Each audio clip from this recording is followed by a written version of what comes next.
Bida, may pinatamaang singer sa ASAP na nagtatantrum. Viral sa social media si Vice Ganda matapos magbahagi ng blind item tungkol sa isang singer mula sa ASAP, na kilala raw sa madalas na pagkakaroon ng tantrums.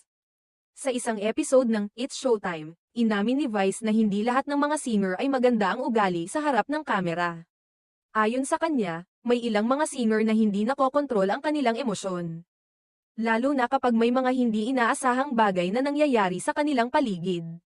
Nako, marami ding singers na hindi behave, nagtatantrums, ani ni Vice.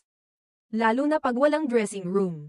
Ipinagpatuloy pa ni Vice, may kilala kami, pag dalawa lang ang kinakanta sa ASAP. Nagwawala kasi 4 na numbers, ang gustong kantahin, nagbigay pa siya ng biro kay OG Alcacid, isa niyang co-host, at tinanong kung maaari niyang i-verify ang kanyang blind item. Ngunit hindi pumayag si OG na magbigay ng komento o opinyon hinggil dito.